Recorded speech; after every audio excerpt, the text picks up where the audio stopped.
A'udzu billahi minasyaitonir rajim. Bismillahirrahmanirrahim. Qul Rabbi imma turiyanni ma yu'adun. Allah memerintahkan kepada baginda Nabi untuk mengucapkan, artinya mengajari bagaimana cara memohon, berdoa, mengadu. Rabbi imma turiyanni ma yu'aduna Rabbi fala taj'alni minal qawmidz zalimin. Allah Maha Kuasa untuk mendatangkan hukuman kepada pembangkang-pembangkang. Dan Allah akan wujudkan cuma waktunya saja, apakah hari ini, esok, atau nanti di akhirat. Allah bisa menurunkan musibah kapan saja. Hukuman kepada pelaku-pelaku, pendosa-pendosa, pembangkang bisa Allah berikan kapan saja. Akan tapi untuk umat Nabi Muhammad, Allah lebih banyak menunda.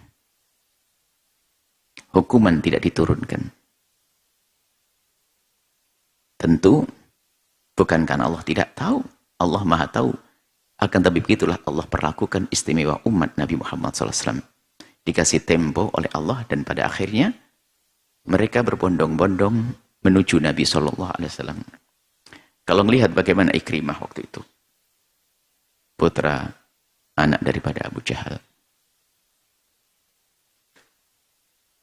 dengan kekuatannya, bagaimana dengan Khalid bin Walid dengan kekuatannya,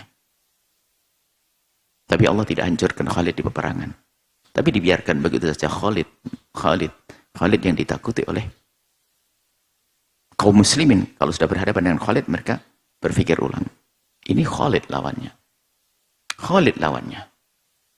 Tapi ternyata Allah tunda. Khalid tidak dihancurkan oleh Allah di saat berada di barisan lawan. Dibiarkan Khalid. Hingga pada akhirnya Khalid berpindah kepada barisan Nabi SAW. Sayyidina Umar bin Khattab. Dibiarkan. Tidak dihancurkan waktu membangkang, waktu melawan Nabi. Akhirnya ditarik menjadi barisan Nabi SAW. Banyak penundaan-penundaan yang Allah berikan adalah untuk kemaslahatan. Dan hendaknya kita berprasangka baik kepada Allah. Nah, di saat akan turun musibah, atau mungkin kita sudah tidak tahan, lalu minta ya Allah hancurkan mereka, mereka sudah keterlaluan dan sebagainya, bisa jadi doa itu, dan juga diizinkan. Akan tapi, jangan sampai kita ternyata mendoakan diri kita sendiri. Maka di sini ajarkan kata, Rabbi imma turiyanni ma yu'adun. Ya Allah, di saat suatu ketika, Engkau benar-benar akan mewujudkan apa yang telah Engkau janjikan kepada mereka. Mereka dijanjikan akan dihukum. Jika kau tidak patuh kepada Allah, kau akan mendapatkan hukuman. Hukuman kan bisa saja saat ini, bisa saja nanti. Yang jelas pembangkang harus dihukum. Allah mengajari, hai Muhammad, panjatkan doa berikut ini. Kalau minta doa kayak begini. Ya Allah, jika Engkau benar-benar akan mewujudkan hukuman kepada hamba-hambamu yang membangkang itu sesuai yang Engkau janjikan, dan itu akan diwujudkan. Rabbi fala taj'alni minal qaumidz zalimin, maka jangan sampai kau jadikan aku bersama golongan orang zalim. Artinya, ya Allah, jika kau menghukum mereka, menghancurkan mereka, jangan sampai kami berada di dalam golongan mereka. Ini pendidikan doa.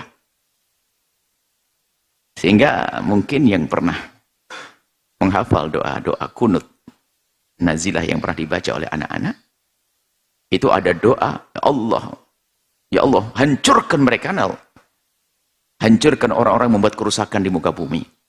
Tapi kita kasih mukaddimah yang santun, Allahumma la tuhlik. Nah, ya Allah, jangan hancurkan kami. Wa halik man fi halaki salahul Islam wal muslimin. Hancurkan mereka-mereka yang dengan kehancurannya adalah kemaslahatan untuk Islam, umat kaum muslimin, orang Islam dan kaum muslimin, Islam dan kaum muslimin. Jangan sampai kita mandi, ya Allah, ahlikhum, hancurkan mereka, kita di tengah-tengah mereka. Jangan-jangan kita mendoakan diri kita secara halus.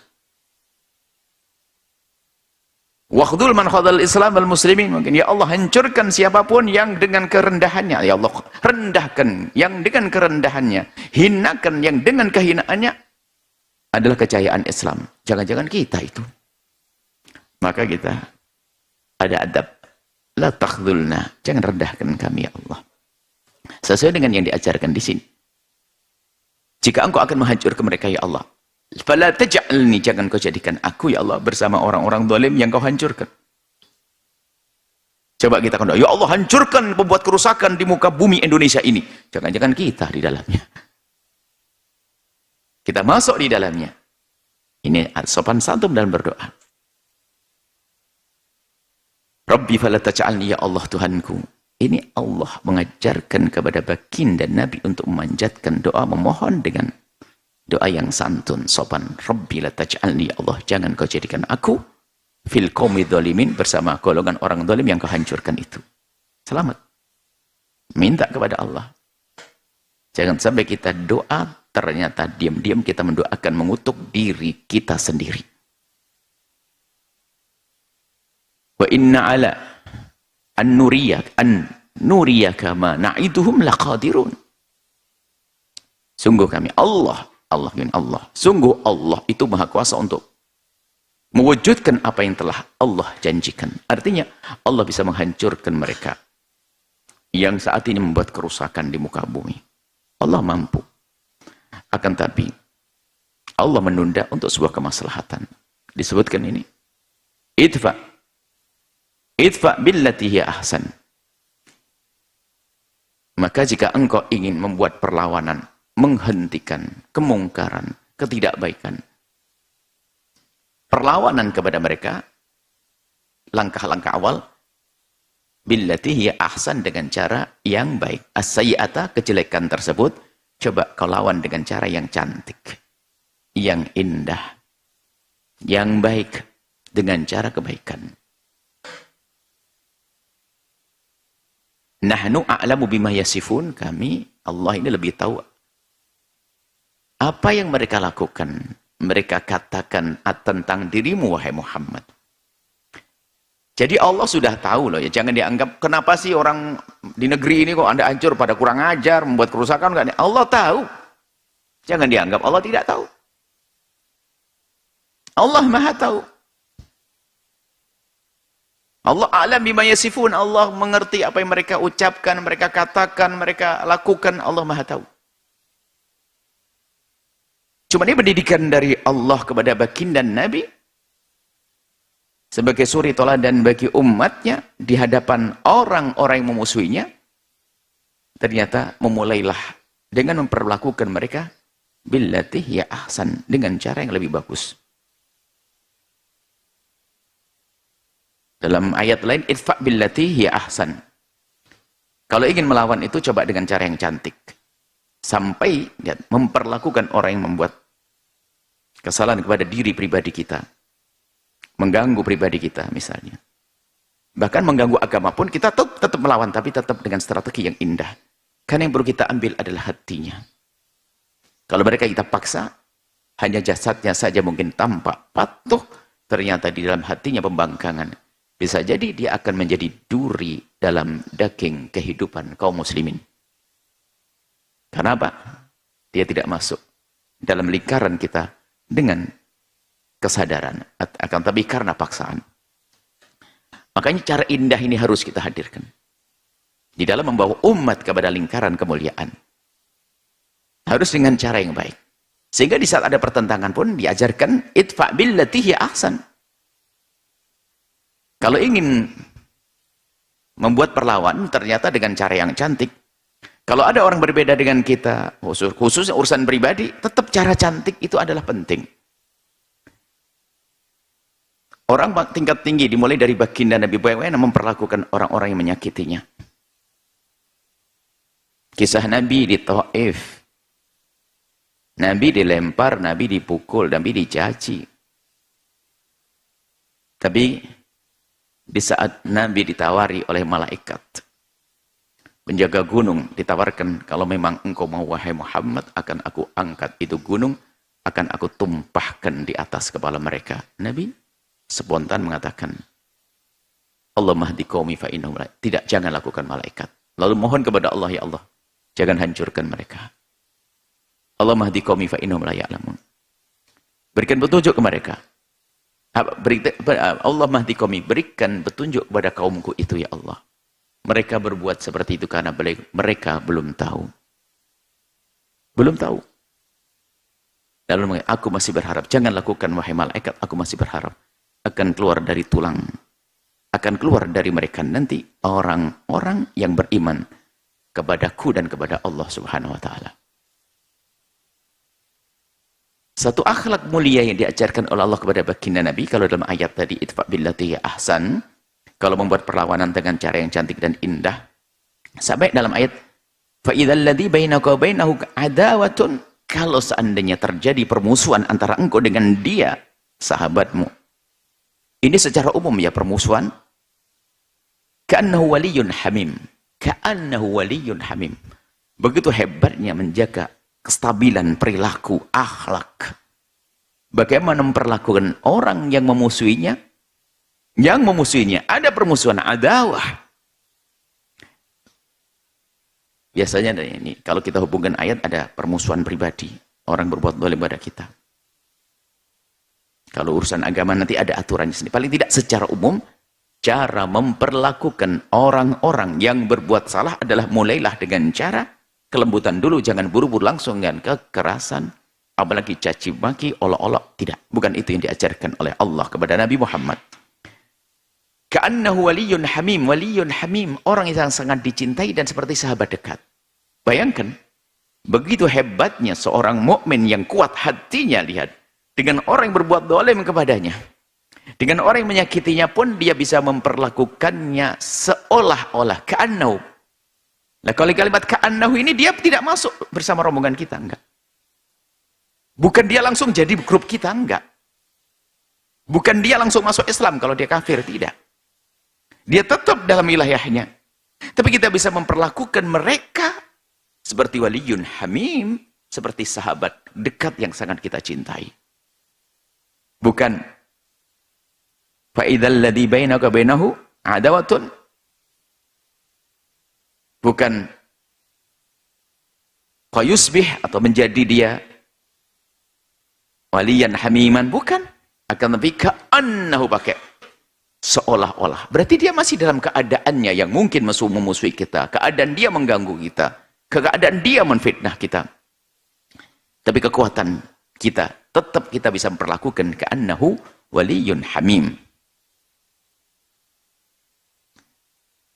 Tapi ada lanjutan ayat ini memang manusia pilihan. Wa may yulaqqaha, tidak akan bisa mendapatkan sifat-sifat, cara-cara, reaksi-reaksi yang seperti itu, yang cantik, indah itu, illal ladzina sabaru, kecuali mereka yang punya kesabaran tinggi. Tingkat tinggi, orang-orang pilihan Allah. Wa man yulaqaha illa dzu hadzin 'adzimin, dan tidak akan mendapatkan itu semua kecuali memang orang yang telah Allah pastikan, Allah beri kepadanya ada sesuatu yang sangat agung, akhlak mulia. Nah, kita menuju ke sana dong. Sebab begini loh, manusia yang memusuhi kita jika dasarnya kebodohan, maka cukup dengan pemahaman. Bukan dengan kekerasan juga. Sehingga kita memulai dakwah. Biarpun nanti pada akhirnya peperangan itu ada terjadi, bagaimana? Proses itu tidak langsung seketika Nabi mengajak perang. Oh tidak. Jadi ada langkah-langkah di saat kita menghadapi musuh. Kalau sudah pembangkangnya berlebihan lalu mengganggu, itu nanti ada caranya. Jangan dikit-dikit langsung perang dan sebagainya. Mana ada perang? Nabi di Mekah tidak pernah ada peperangan baginda Nabi. Setelah di Madinah baru ada peperangan yang dilakukan baginda Nabi. Dan perang di dalam Islam pun ada rambu-rambunya, tidak seenaknya. Ada aturannya yang ketat di dalam peperangan. Di antaranya tidak boleh menghancurkan perkebunan, tanaman, peternakan, tidak boleh membunuh wanita, tidak boleh membunuh orang tua. Kalau sudah ada orang menyerah, tidak boleh langsung kita hancurkan juga. Diberi pilihan kepada mereka antara ditawan, antara dibebaskan, antara itu ada pilihan-pilihan. Di dalam peperangan Islam itu indah sekali.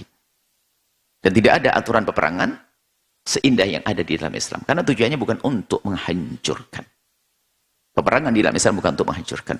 Di saat berada di Makkah, Nabi Muhammad belum disuruh berperang. Akan tapi di saat berada di kota di Madinah, barulah. Karena apa? Di situ sudah terpenuhi satu unsur-unsur tatanan seperti negara. Sehingga di situ ada tatanan, kalau negara itu mungkin sebuah negara itu harus terdiri dari 3 unsur paling tidak. Selagi tiga unsur ini ada, yang pertama adalah rakyat. Yang kedua adalah bumi pertiwi. Yang ketiga adalah rambu-rambu atau undang-undang. Jika sebuah negara sudah terwujud 3 hal ini, maka nanti akan siapapun yang mengganggu, berarti mengganggu. Kalau mengganggu bumi pertiwi, pasti mengganggu undang-undang dan mengganggu rakyat di dalamnya. Mengganggu rakyat tentu banyak. Biasanya langsung mengganggu ini oke. Baru nanti saat itu perlu kita mengarah kepada perlawanan, diizinkan berperang. Itu pun melalui proses, tidak langsung Nabi mengajak berperang. Baik, kita kembali kepada ayat. Bahwasanya pendidikan dari Allah kepada baginda Nabi SAW untuk itu tadi. Pertama, memohon. Jangan sampai diam-diam kita mendoakan kehancuran untuk diri kita sendiri. Kemudian untuk memperlakukan sesuatu yang bertentangan atau memperlakukan lawan dengan akhlak yang mulia terlebih dahulu. Sebelum melakukan dengan kekerasan, dengan peperangan. Bahkan kalau kita langsung melompat, kita zalim. Sehingga yang kita ambil bukan hati. Mungkin orang patuh kepada kita dengan keterpaksaan. Akan tapi yang dilakukan Nabi adalah mengambil hati. Itu pun masih ada munafik yang ada di tengah-tengah kehidupan baginda Nabi SAW. Dan di saat Allah menunda hukuman kepada mereka, bukan Allah tidak tahu. Allah Maha tahu. Nahnu a'lamu bima yasifun. Nah, ini adalah akhlak yang harus kita hadirkan. Bisa Anda perlebar permasalahan urusan negara, atau Anda persempit di dalam urusan keluarga. Sama, Anda bagian memperlakukan saudara Anda. Mungkin Anda menemukan saudara yang tidak baik dengan Anda. Jangan jadikan lawan-lawan yang harus kita perangi setiap saat. Apalagi itu saudara, anak ibu kita, anak ayah kita. Ka'anna waliyun hamim. Akhlak mulia. Jangan membuat kerusakan dalam sebuah keluarga. Termasuk dalam rumah tangga. Na'udzubillah, kita persempit lagi. Bukan keluarga besar, akan tapi keluarga inti. Dalam sebuah rumah tangga, suami istri.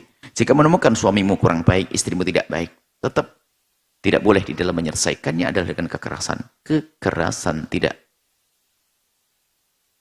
menggugah hati. Kekerasan tidak menghidupkan hati. Justru kekerasan mematikan hati. Memunculkan dendam.